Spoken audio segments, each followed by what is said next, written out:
The night the storm swallowed Tamarack Falls, Michigan, the thermometer outside the bank read 31 below. Then the wind picked up and the number stopped meaning anything. Roads gone, power gone. The whole town tucked itself behind locked doors and waited for morning.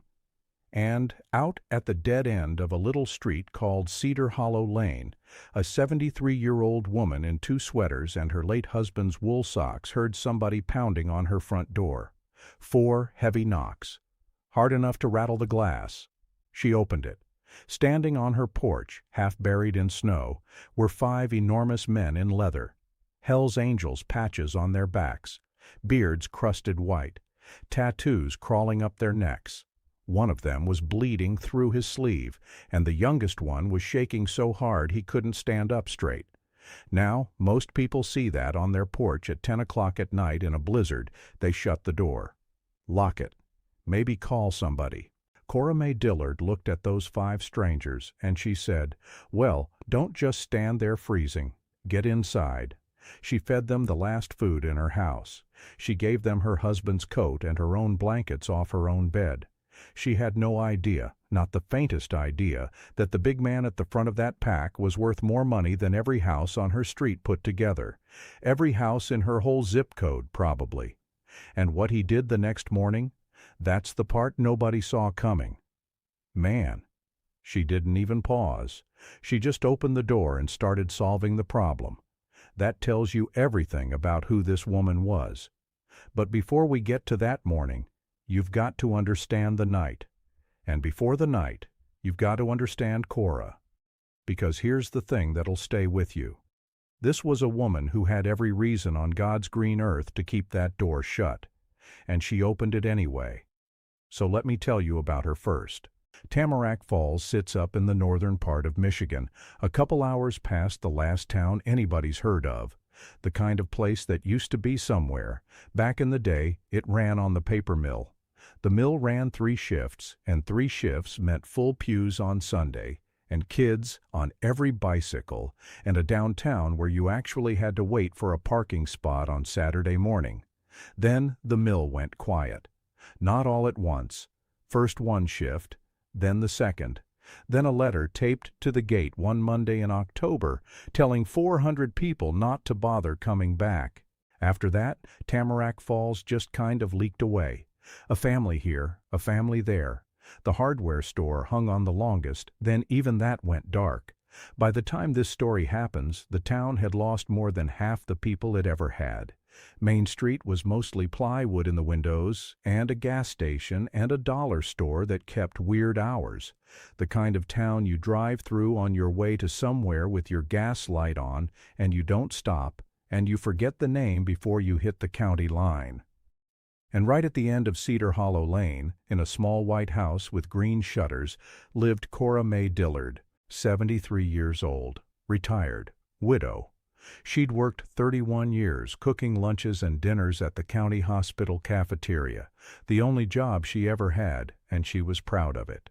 Her husband Walter passed 9 years back, his heart mostly, though the doctor used a lot of bigger words. The mill had laid him off 2 years before that, and there's a thing that happens to a man who built his whole self around the work, and then the work disappears. Cora watched it happen to Walter slow, like watching a porch lamp burn down. She held his hand at the end and told him she'd be all right, and she mostly was. She still lived in the same house Walter bought back in 1981. He'd put up the little sun porch, off the kitchen himself, one summer, his own 2 hands, scavenged windows from the salvage yard. She never changed one board of it. Cora's mornings ran like a clock, up at 5:15 every day, not because anybody needed her up, just because that's the kind of person she was. She'd start the coffee in a percolator older than some of her neighbors. She'd put out a scoop of food for the one-eyed cat that adopted her 4 winters ago. She named him Pickle. Then she'd sit at the kitchen table with her devotional and her coffee, and she'd say good morning to Walter's photograph on the windowsill, the one of him laughing at the lake with his hat pushed back. "Big storm coming, Walt," she told the photo that week. "They're saying it's a mean one." Now, I want you to really hear me on this next part, because it matters for everything that comes after. Cora was poor. Not down on her luck poor. Quiet, careful, every dollar counted poor. She lived on a Social Security check, $1,247 a month. That was the whole thing. That was groceries and the light bill and the property tax and whatever the cat ate. Her roof had been leaking since the spring before. She kept 2 old mixing bowls and a roasting pan up in the attic to catch it, and every time it rained she climbed the pull-down ladder, emptied them, set them back, and climbed down again. 73 years old. Up and down that ladder. She owed $3,400 to the hospital, her own hospital, the one she'd cooked for. She'd slipped on the ice on her own front steps the winter before and couldn't get up, just lay there in the cold until the mailman found her, and they took her in for x-rays and a night of watching. The bill came 3 weeks later. She put it in the drawer with the rubber bands and the dead batteries, because every time she looked at it, her chest went tight, and her furnace had quit in November. Just stopped.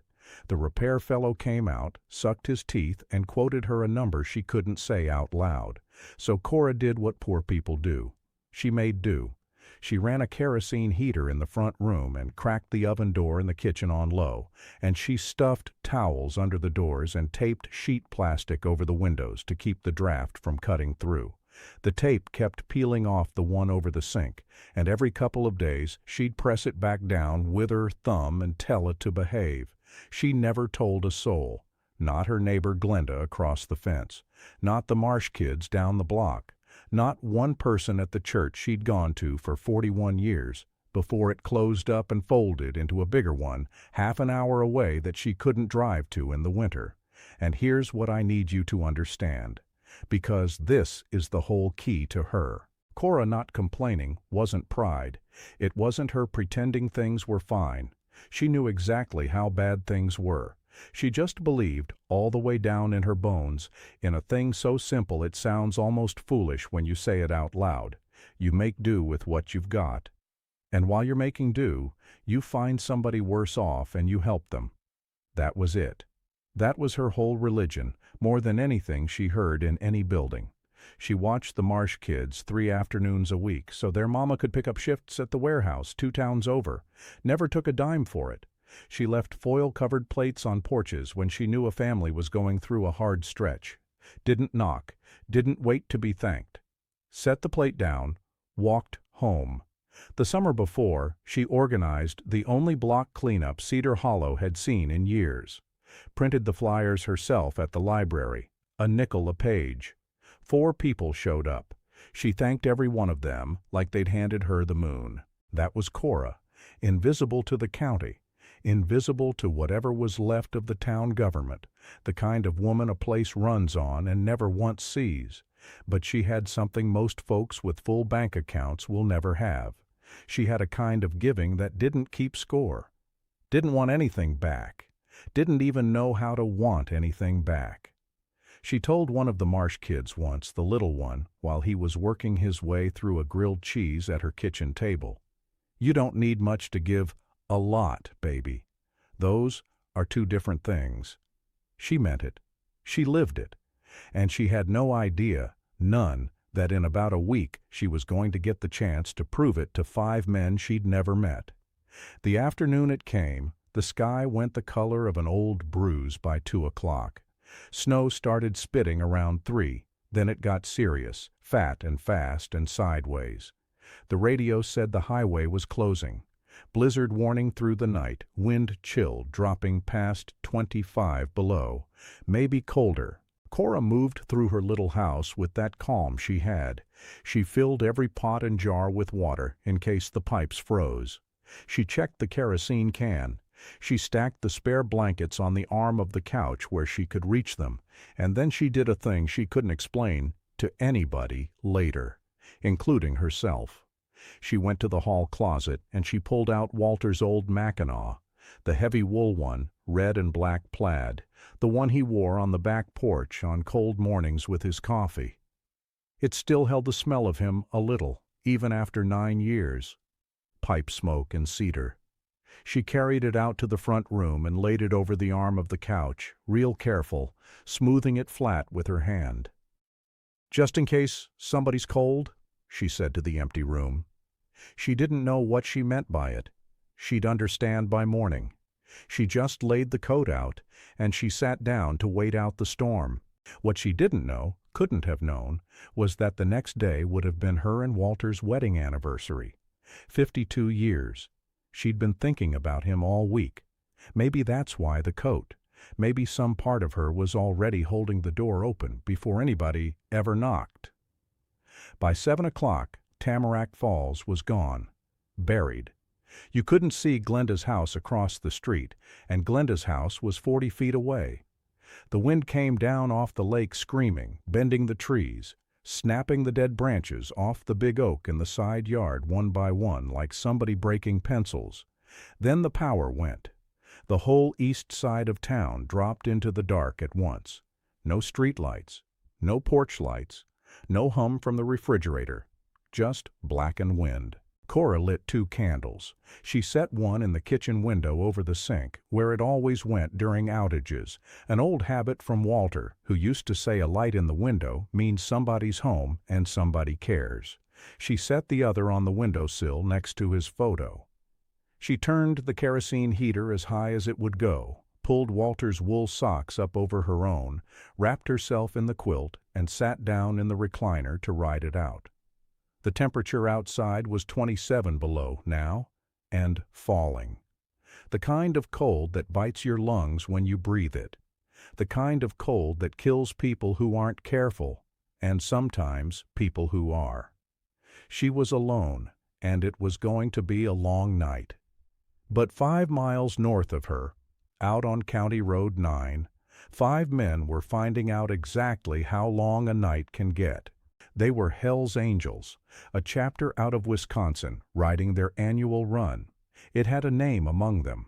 They called it the Lantern Run, and every year, same week, same cold, they rode it to honor a man named Earl Lefty Petching. Folks just called him Lefty.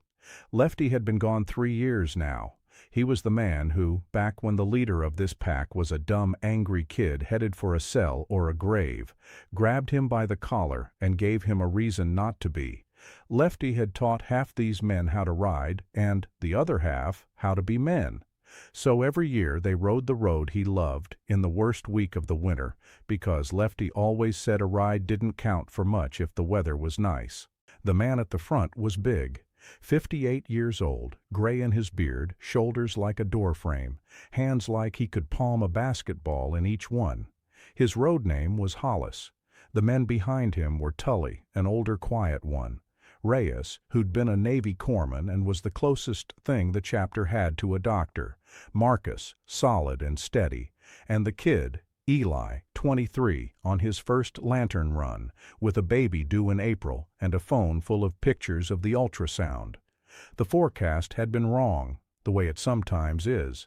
Said the heavy stuff wouldn't come until past midnight. By 6:30, the snow was already coming so thick they were riding blind, single file, tail light to tail light, and the road had turned to glass under them. Hollis went down first. His front tire found a sheet of black ice, and 800 pounds of Harley slid out from under him sideways. He laid it down, rolled, came up slow on one knee. The bike screeched off into the dark and stopped against the snowbank. The others stopped.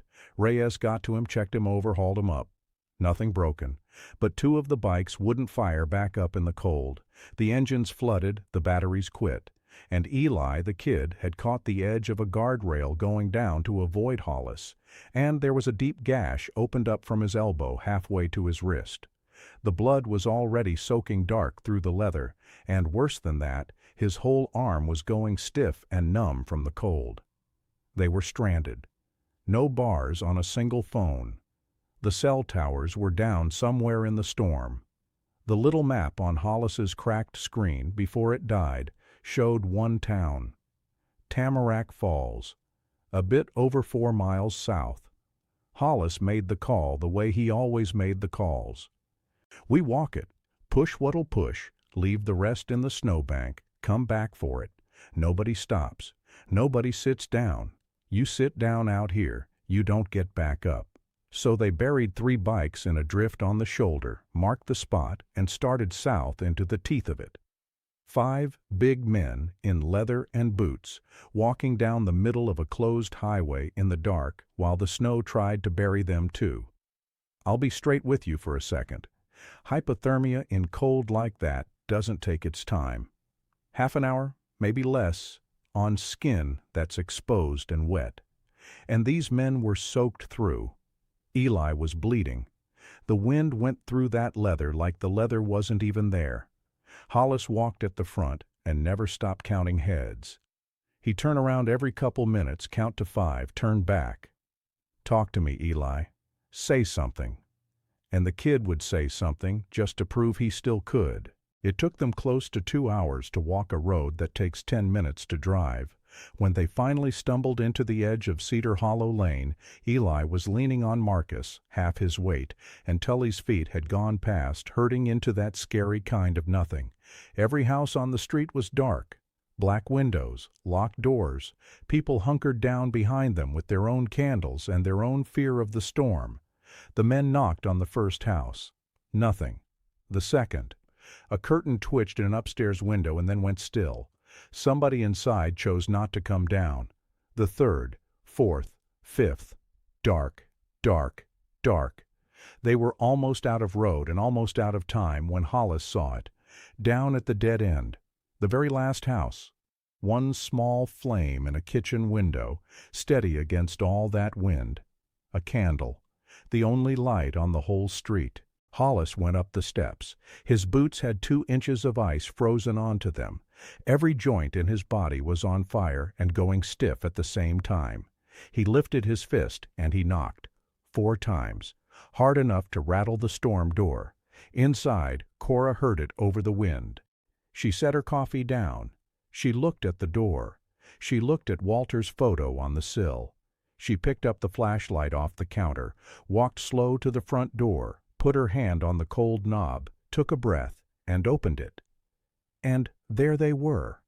5 mountains of men in leather, Hell's Angels patches on their backs, white with snow, beards full of ice, the big one in front with his hat gone and his gray hair frozen flat.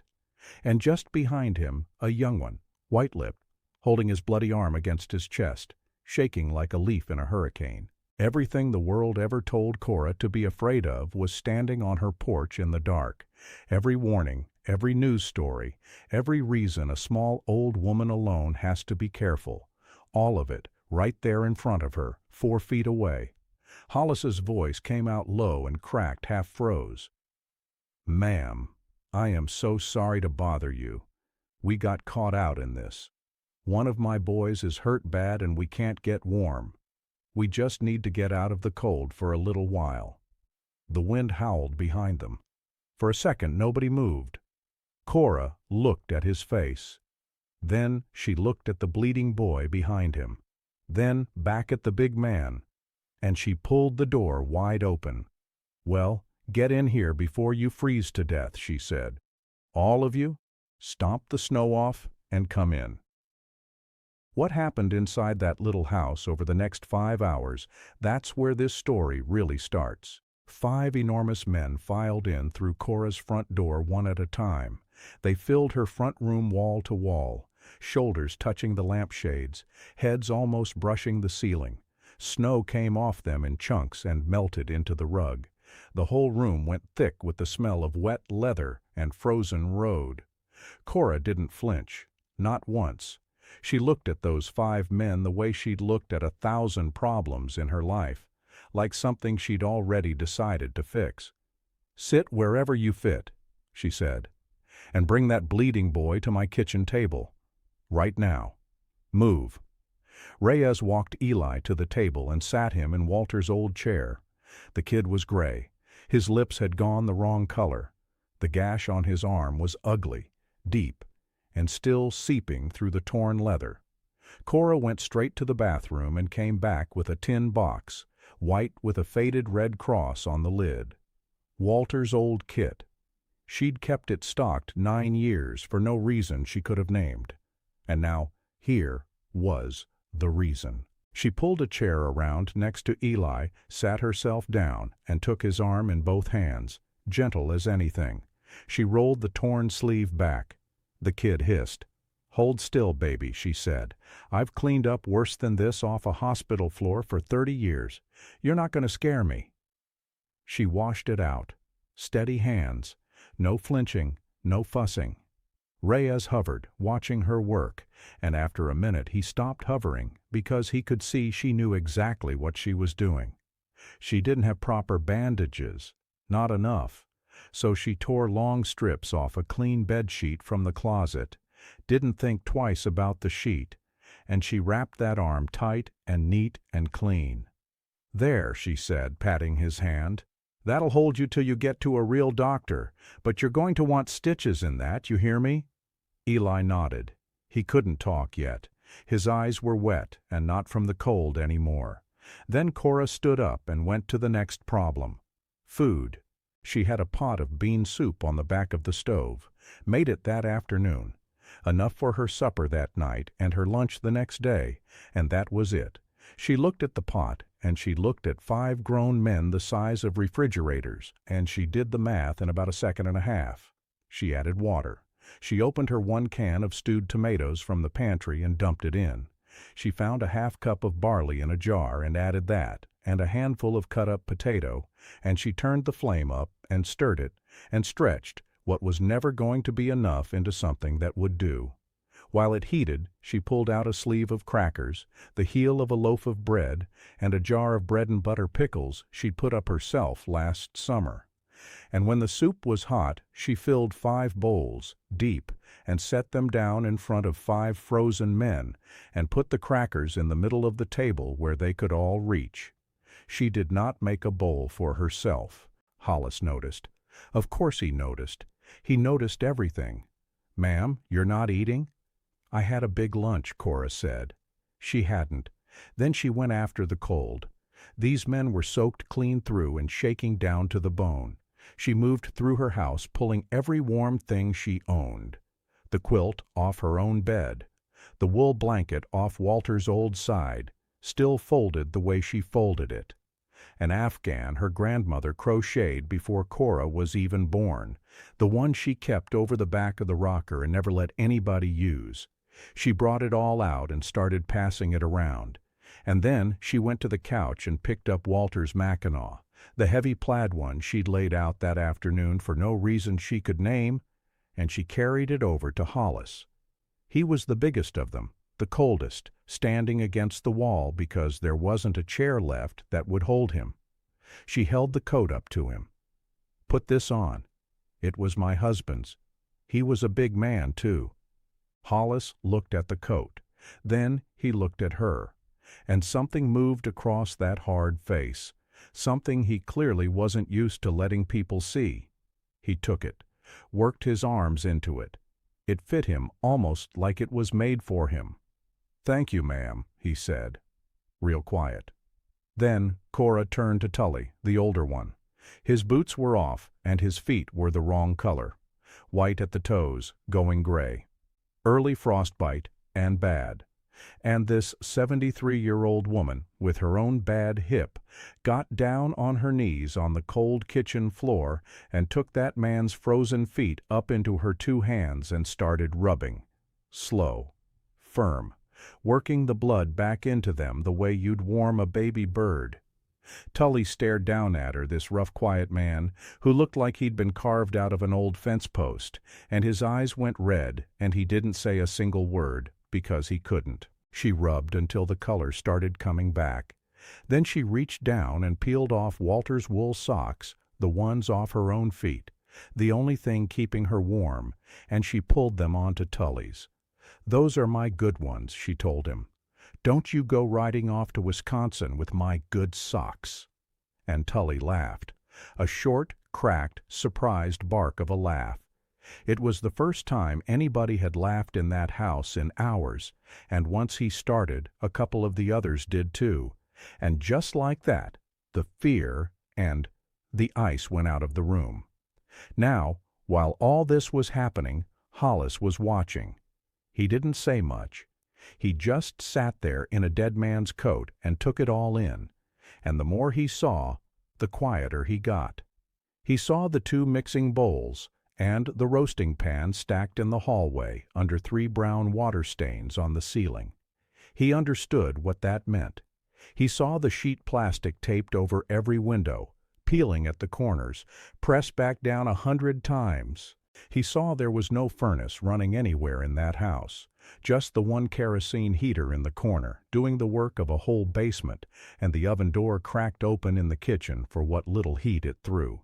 He saw the photos on the wall, Cora and Walter Young at a lake, a whole row of cafeteria ladies in hairnets, Cora grinning in the middle, a church group from 40 years back, and he saw, propped under the short leg of the kitchen table, a folded-up something keeping it from rocking. He couldn't see what it was from where he sat. He filed it away anyway. He didn't put it all together yet. Not yet.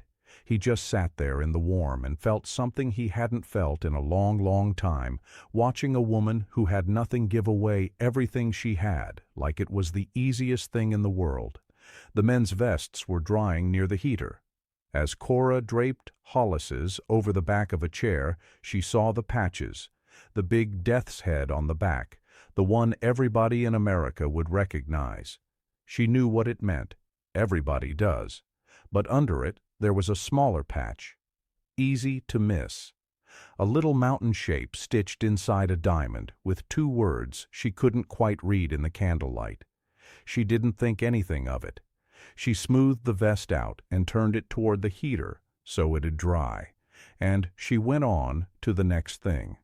They talked, those hours, quiet in the candlelight, while the storm threw itself against the house.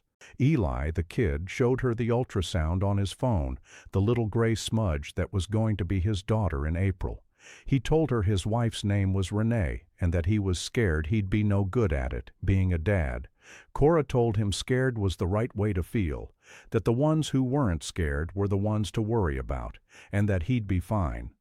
Reyes told her about being a corpsman, about a couple of nights he'd never told anybody about, and Cora just listened, the way she always listened, like the words were the most important thing in the world, because to her, they were. And Hollis, when it came around to him, looked at the photo of Walter on the windowsill and got quiet, and he said he understood. He said he'd lost somebody too, a man who'd saved his whole life when he was young and stupid, and that this ride they were on, the one that nearly killed them, was for him. Cora reached over and put her small hand on top of his big one, just for a second, and neither of them said anything else, because they both already understood the thing that didn't need saying. What it's like to keep going after you lose the person who made the world make sense. By 1 in the morning, all 5 of them were asleep, stretched out on her floor, her couch, her recliner. 5 huge men wrapped up in a dead woman's afghan and a quilt off Cora's own bed, snoring in the candlelight. Cora didn't sleep. She sat up at the kitchen table and kept watch, kept the heater fed, kept the candle lit, listened to the wind and made sure the house held its heat and held itself together. She watched over 5 strangers all night like they were her own boys come home, and around 3 in the morning she got up quiet, careful not to wake anybody, and she went to the stove. She took the last of her cornmeal and the last of her eggs and a little buttermilk, and she mixed up a pan of cornbread, and she baked it right there at 3 a.m. in a blizzard on a gas stove, and she set it on the counter under a clean towel for them to find when they woke up. Then she sat back down at the table, folded her hands, and waited for the sun. Okay. Hold on. I have to stop right here for a second. This woman gave away her supper, her blankets off her own bed, her dead husband's coat, the socks off her own cold feet. And then, at 3 in the morning, with nothing left, she got up and baked cornbread for 5 strangers because she didn't want them leaving on an empty stomach. I've thought about this a lot, and I'm not sure I could do that. I'd like to think I would. I'm not sure. That's what gets me about her. For Cora, it wasn't even a decision. It was just Tuesday. And when the sun finally came up, what the big man did next is when Cora figured out these were no ordinary bikers. Morning light came soft and gold through the plastic on the windows. The wind had finally quit. 2 feet of fresh snow lay over everything, and for the first time in 14 hours, the sky was clear and blue. The men woke up one at a time, stiff, sore, blinking, and then they smelled it. Coffee, the last of Cora's can, and warm cornbread under a towel, and a little jar of strawberry jam she'd put up the summer before sitting open beside it. 5 Hell's Angels crowded around a kitchen table, built for 2, elbows knocking, knees jammed against the wall, eating cornbread with homemade jam like it was the finest thing they'd ever tasted, because right then, after that night, it was. Eli ate 4 pieces. Tully closed his eyes on the first bite. Marcus just shook his head slow and said, "Lord." Cora stood by the stove with her coffee, watching them eat, a little smile on her face. That was the whole reward, right there. Not anything they could give her, just knowing she'd kept them alive through the night, and now they were warm, and they were fed, and they were laughing.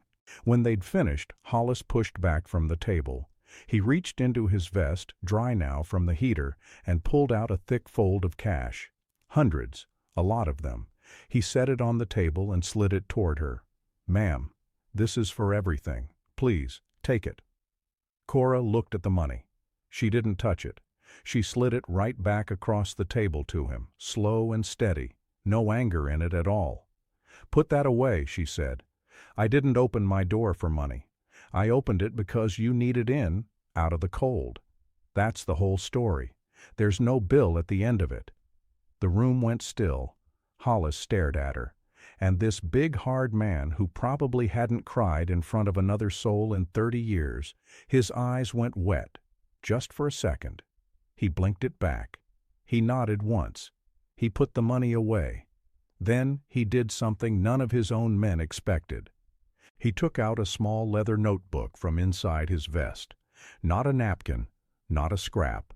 A real notebook, dark and worn soft, with a little pen clipped to it, the kind of thing that looks out of place on a man covered in road grime and tattoos. "Can I have your name, ma'am? Just your name." "Cora Mae Dillard." He wrote it down. Careful, like it mattered. "And your address here?" Cora laughed. "Honey, you don't owe me a thing. I told you that." "I know it," Hollis said. "Just in case I want to send a thank you note." She gave it to him. He wrote it down, closed the notebook, slid it back inside his vest, and that was that. She thought nothing of it. Before they left, the men didn't just go.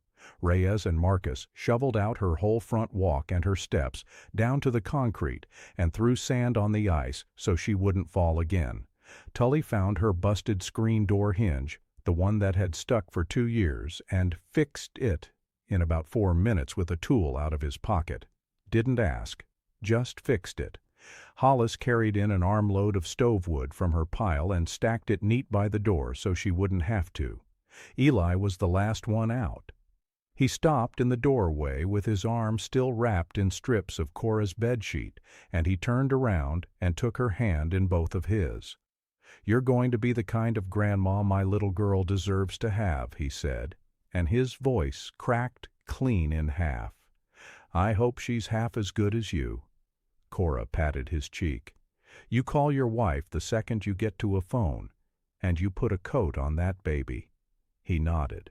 Couldn't get a word out. Walked off the porch. She stood in her doorway in Walter's wool socks, which Tully had quietly traded back for his own dry ones, and she watched them go. 5 men in black leather walking down a white street, getting smaller and smaller until the road bent and they were gone.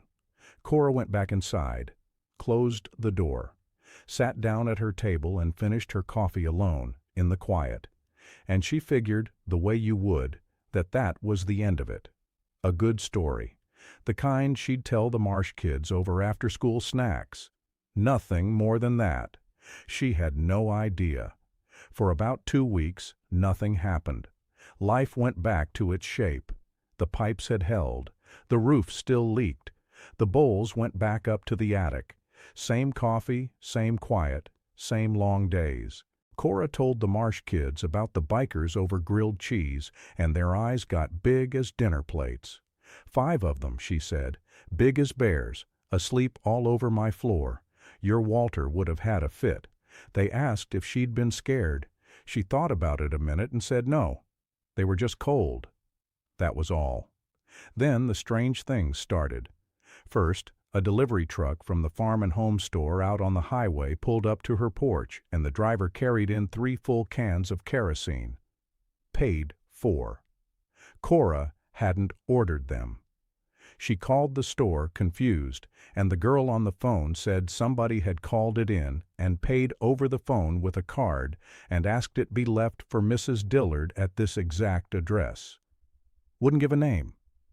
Cora figured it was somebody from the old church being kind. She let it go. Then, a week after that, a truck she didn't recognize came down Cedar Hollow with 2 men in it and a logo on the door. A roofing company 2 counties over. They knocked and said they'd been hired to come do a free roof inspection on her place. Cora stood in the door with her arms crossed. Hired by who now? The foreman checked his clipboard, ran his finger down the page. Says here the client is Granite Ridge. Cora frowned. Don't know any Granite Ridge. That's all I got, ma'am. No charge to you. Just want to climb up and have a look. She was suspicious, but the roof had been leaking for the better part of a year, and you don't turn down free when you're emptying mixing bowls in your attic. So she let them up. They took pictures, made notes, measured, thanked her, and left. That evening she mentioned it to Glenda over the back fence. Granite Ridge, Glenda said. That sounds like one of those big outfits, some kind of company. Cora waved it off. Probably a scam, she said. Some hustle, but it gnawed at her a little that night. She went into the kitchen and looked at the wobbly table. Bent down. Pulled out the thing wedged under the short leg, the thing she'd jammed under there months ago and forgot about. It was a calendar page, a thick glossy one, folded over twice. She unfolded it and looked at it for the first time in a long while. It was a page from the credit union's giveaway calendar, the one they handed out every December.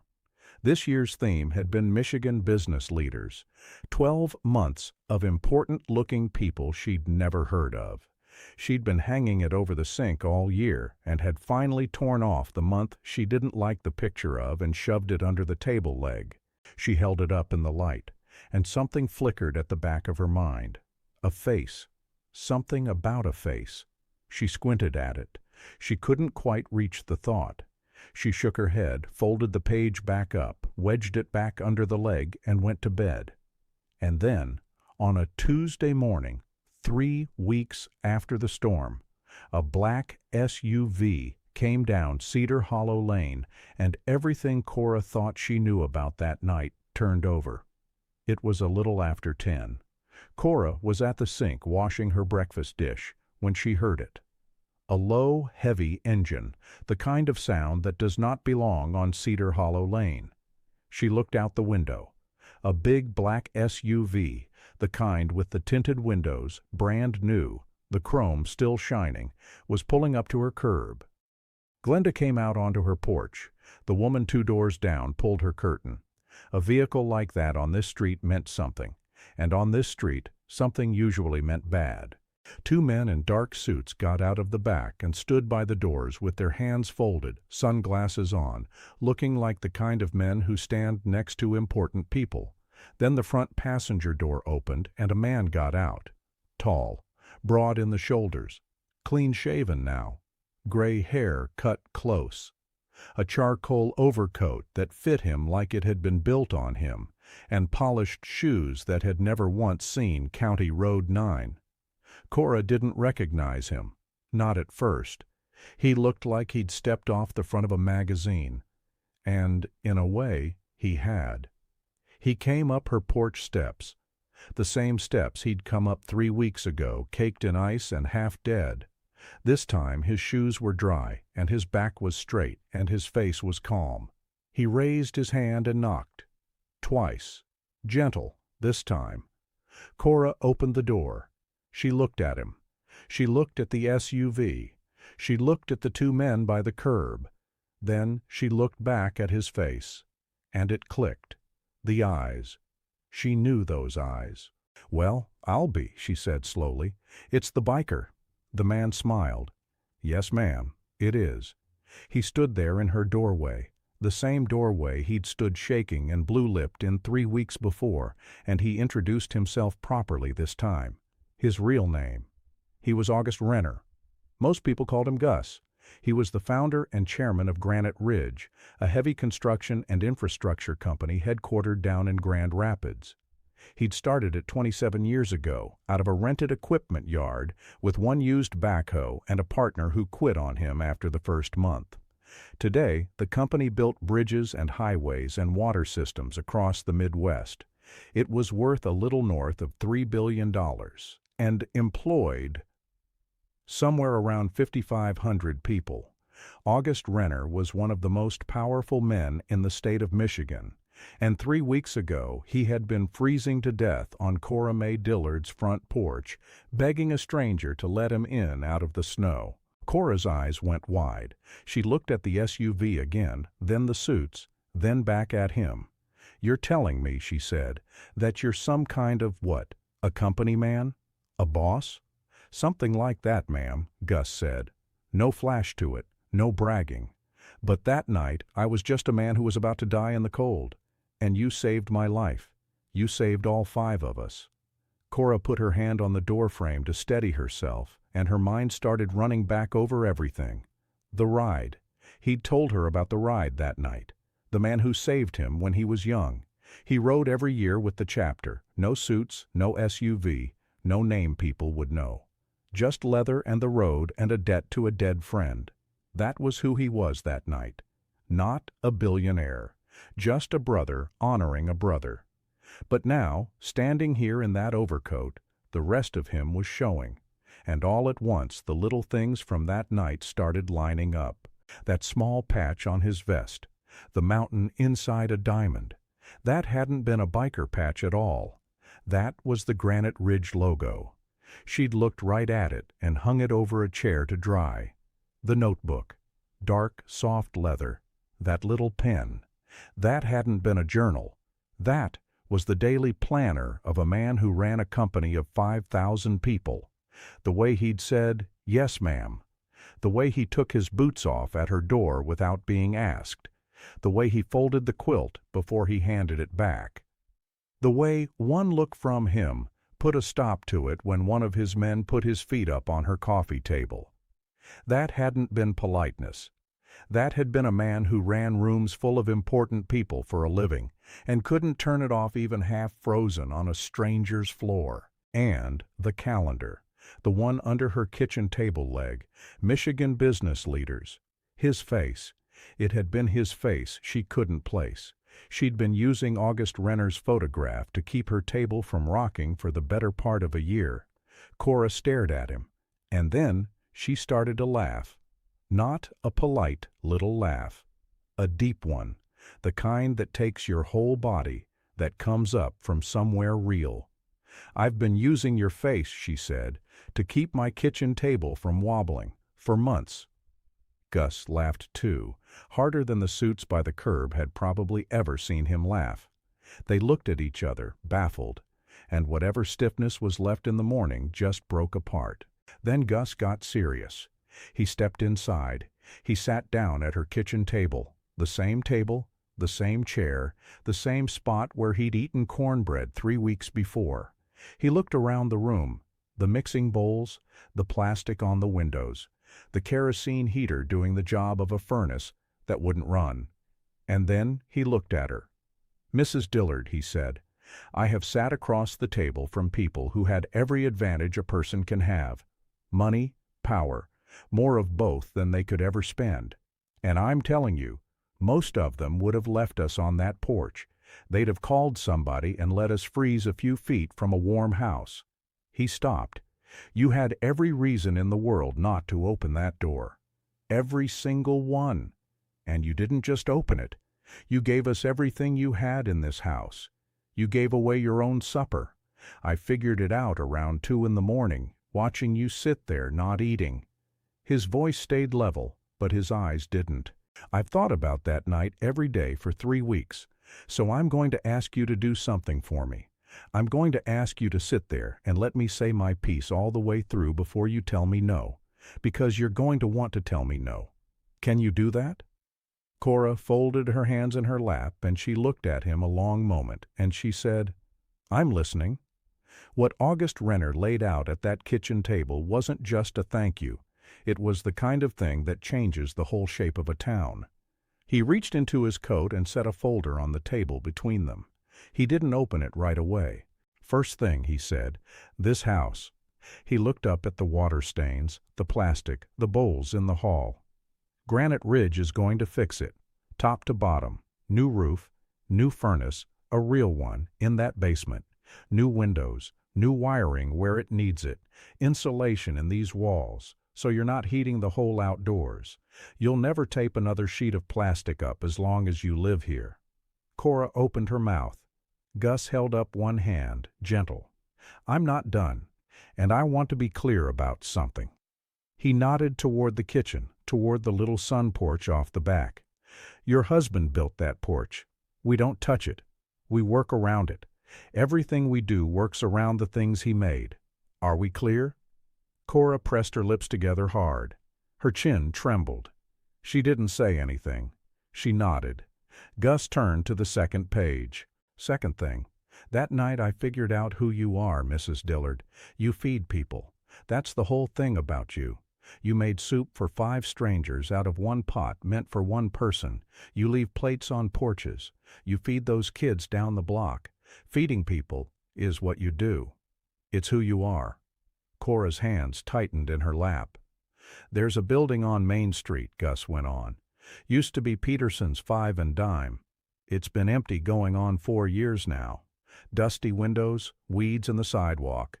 You walk past it every time you go to the dollar store." She knew the building. "The Granite Ridge Foundation is going to turn it into a community kitchen. Real commercial kitchen in the back, tables for 40 out front, open 5 days a week. Hot meals for anybody in this town who needs one and a warm place to sit while they eat it." He looked at her. "And I want you to run it." Cora blinked. "Me?" "You, Director of Operations. A real paid position, a real salary. You'll have a staff of 5, all hired right out of this town. The foundation covers everything for the first 3 years. Rent, power, equipment, food. After that, we build out partnerships so it pays its own way and never closes." Cora stared at him with her mouth slightly open.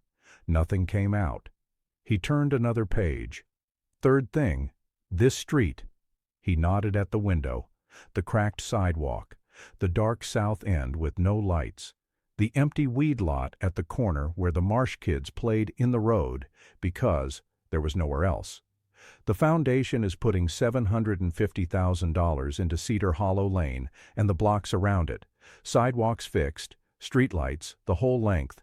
And that empty lot becomes a real playground. Fenced. Safe. So those kids aren't playing in the road anymore. He let that sit a second. The money gets managed by a board of people who live here. Local folks making the calls for their own street. And I want you to chair it." Cora's hands were shaking now. She pressed them flat against her knees to stop them. Gus turned to the last page. He set the pen down. This one, she could see in his face, was the personal one. "Last thing. The foundation is starting 2 college scholarships, $20,000 each, every year, for kids graduating from the high school here who show they care about other people, who give something to this town the way you do." He looked straight at her. "We're going to call them the Walter and Cora Dillard Scholarships." And that's when Cora broke. Not the way people break in the movies. She didn't cry out. She didn't fall apart. She just went very, very still. And then the tears came. Slow. Quiet. Rolling down her face one after another. The kind that come up from a place so deep you forgot it was even there. The tears of a woman who had carried all of it, every leak, every cold night, every empty chair at the table, every bill stuffed in a drawer for 9 years alone, never once asking anyone for a single thing, and somebody, finally, had seen her. The room was quiet except for the hum of the heater. Gus didn't say anything. He just sat with her and let her have the moment. After a long while, Cora wiped her face with the back of her hand. She took a breath. She steadied herself. "You're telling me," she said, soft, almost a whisper, "that the children on this street are going to have a place to play." "Yes, ma'am." "And somebody's going to help them get to college." "Yes, ma'am." "Because I made a pot of soup stretch." Gus leaned forward. His voice stayed steady, but his eyes were full. "No, ma'am," he said. "Because you opened the door." Another long silence. Cora looked over at Walter's photo on the windowsill. She looked at it a good while, like she was asking him something, or telling him something. Then she looked back at Gus. "Can I put Walter's name on the kitchen too?" Gus didn't hesitate. "You can name it anything you want. It's yours." Cora reached her small hand across the table. Gus took it in his, twice the size of hers. "Then we've got ourselves a deal," she said. And for the first time in that whole conversation, Cora Mae Dillard smiled. A real one, the kind that changes the whole shape of a face. The kind that almost hurts to look at because it's so real. Gus smiled back. Outside, the morning sun hit 2 feet of snow on Cedar Hollow Lane, and the whole street went bright and white. But here's the thing about this story. It doesn't stop with Cora. It spreads. 3 months after that morning at the kitchen table, the trucks came. Scaffolding went up around the little white house. Men in hard hats carried lumber up Walter's front steps. The old roof came off first, the patched, leaking, prayed-over roof. Gone, and a new one in its place, clean shingles, real gutters. Then the furnace, a true one, down in the basement. The first cold morning after, Cora turned the dial on the wall and felt warm air come up through the floor vents, and she stood over the vent in the hallway with her eyes closed for a good 5 minutes and didn't move. New windows went in, double-paned, no more plastic, no more peeling tape at 3 in the morning. Wiring. Insulation packed into the walls. And the sun porch, Walter's porch, they worked around every board of it, exactly like Gus promised. Cora sat out on that porch the morning the crew finished up, coffee in her hands. No coat needed inside the house anymore. "We got a new roof, Walt," she said to the quiet. "Took us long enough, didn't it?" 6 months after the storm, the kitchen opened. The old Peterson's 5 and dime, dusty and weed-choked and dead for 4 years, was gone. In its place stood something with the lights on, fresh paint, warm bulbs in the windows, tables for 40, a real kitchen in the back with steel counters and a 6-burner range that made Cora's eyes go wide the first time she walked in, because she'd cooked on hospital ranges for 31 years and never once owned one herself. Over the front door hung a hand-painted sign, plain and simple, the way she wanted it. The Walter and Cora Dillard Community Kitchen. Cora was there at 6 in the morning on opening day, in an apron, telling everybody she was just there to warm things up, even though everybody knew better. 180 people came through the doors that first day, mothers from the East Side who hadn't sat down to a real meal in weeks, old men who hadn't eaten across a table from another human being in months, kids who came after school because it was warm and somebody behind the counter actually asked how their day went and meant it. The local TV station came out and stuck a microphone in front of Cora and asked her how it felt. She wiped her hands on her apron and thought about it. "Feels like a Tuesday," she said. "We're just feeding folks." That clip ran on the late news and the phones started ringing. 2 blocks over, the weed lot at the end of Cedar Hollow became a playground. Small, but real. Swings, a climbing wall, Soft rubber under it all so nobody scraped a knee on concrete. The Marsh kids were the first ones on it, screaming and running and laughing loud enough that Cora could hear them clear from her sun porch. Glenda started a Saturday morning thing on the block where the parents sat out on the stoops with coffee and watched the kids play, and people who'd lived 4 doors apart for 10 years started learning each other's names. That hadn't happened on Cedar Hollow in a long, long time. The streetlights went up the whole length of the road. The sidewalks got poured smooth, and for the first time in years, Cedar Hollow Lane looked like a place a person might actually want to live. That spring, at the high school's senior assembly, they handed out the first 2 Walter and Cora Dillard scholarships. One went to a girl named Priya Okafor, who wanted to be a paramedic and come back and work the county ambulance, because she'd seen too many people up here wait too long for help. The other went to a quiet kid named Danny Whitethorn, first in his whole family headed to college, who wanted to study water engineering and fix the pipes in towns like this one. Cora handed them their envelopes herself. She stood at the podium, tiny and silver-haired, her hands shaking just a little, and she looked at those 2 kids and the whole packed gym. "Your job," she told them, "is not to pay this back. Don't you dare try to pay it back. Your job is to pass it on. You find somebody cold someday and you open the door. That's the whole deal." The gym went dead silent. And then it didn't. The bikers came back too. Gus and Reyes and Marcus and Tully and Eli, leather cuts on, rode into town on a clear Saturday for the kitchen's opening weekend. They sat at a table by the window and ate Cora's bean soup, the same recipe from that night, and Eli took a spoonful and grinned and said it was still better than anything his wife would ever admit to cooking. Eli brought the baby this time. A little girl named after nobody Cora knew, with a wisp of dark hair, born healthy in April. Cora held that baby like she'd been waiting her whole life to, and maybe she had. The story got around. The Grand Rapids paper picked it up. Then it went wider, the way these things do now, shared and reshared until people 3 states over were crying over their phones about a woman they'd never meet in a town they couldn't find on a map. And Granite Ridge started something company-wide off the back of it. Every winter, Gus's people clock out of their offices and go work shifts at warming shelters and community kitchens across the state. He named the program the Lantern Fund, after the run, after Lefty, and after a candle in a kitchen window that was the only light on a dark street the night 5 men needed it to be. Cora hated the attention. "I didn't do it for a TV camera," she told Glenda one evening on the porch. Glenda smiled. "I know it. That's exactly why they came. But there's one more piece to this, and honestly, it's the part that gets me every single time. 1 year later, same week, same town, same kind of cold.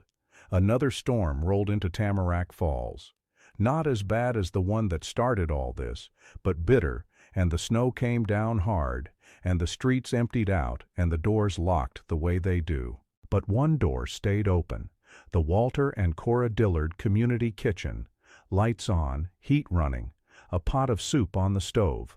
Cora kept it open late that night. Nobody asked her to. The schedule said close at 6, but she'd looked at the forecast that afternoon, and she'd just said, out loud, to nobody, somebody might need a warm place tonight. So she stayed. She made a double batch. She stacked clean blankets by the door. She put a fresh pot of coffee on. She wiped down the tables that were already clean, and she turned on every light in the place so the whole front of that building glowed out onto the dark street like a lantern. A few of the regulars came through early, ate, thanked her, headed home before it got bad. By 9 o'clock, she was alone, drying a bowl that was already dry, listening to the wind throw itself against the glass. And then, at 20 past 9, somebody knocked on the door. Almost the same hour, almost the same sound. 1 year, to the week. Cora set the bowl down. She walked to the door. She opened it. Standing there was a young woman, maybe 25, soaked and shaking so hard she could barely keep her feet, with a little boy maybe 2 years old bundled against her chest, his cheeks gone red with the cold. "My car died," the woman said, and her voice was almost nothing. "Out on the county road. We walked. I don't know how far. I saw your lights." She was crying, and not from sadness, from relief, from being that cold and that scared and finally finding a door with a light on behind it.